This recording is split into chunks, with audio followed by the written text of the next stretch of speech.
வாங்க படம் எப்படி இருக்குன்னு பார்க்கலாம். இதனுடைய கதைக்களம் என்னன்னு பார்த்தீங்கன்னா, விஜய் ஆண்டனி செக்ரட்டரி ஆஃபீஸில ஒரு சின்ன வேலையில கிட்டத்தட்ட டீ வாங்கி தருவது போன்ற வேலையிலேருந்து ஒரு மிகப்பெரிய சாம்ராஜ்யம் ஒன்றை உருவாக்குகிறார்.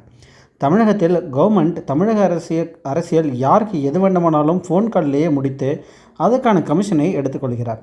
அதை வைத்து ரூபாய் 6000 கோடிக்கு மேல் சம்பாதிக்கிறார். ஆனால் பல நாள் திருடன் ஒரு நாள் மாட்டுவான் என்பது போல மத்திய அமைச்சர் ஒருவரிடம் விஜய் ஆண்டனி காட்டிய வேலை ஒன்றால் சிக்குகிறார்.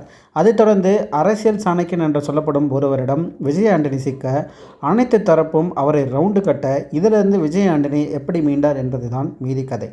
படத்தை பற்றி அலசலில் பார்த்திங்கன்னா, விஜய் ஆண்டனி இந்த மாதிரியான அண்டர்பிளே செய்து தன் காரியத்தை சாதிக்கும் கேரக்டர் என்றாலே அல்வா சாப்பிடுவது போல வழக்கம் போல நிதானமான நடிப்பை பட்டைய கலைப்பிருக்காருன்னே சொல்லலாம். முதல் பாதி முழுவதும் அரசியல் களம் சூடுபிடிக்கிறது. ஒரு மீடியேட்டர் பெரிய எம்பி எம்எல்ஏ ஆல் கூட முடியாத விஷயத்தை எப்படி முடித்து வைக்கிறார் என்பது காட்டிய விதம் பிரமிப்பு. ஸ்டேட்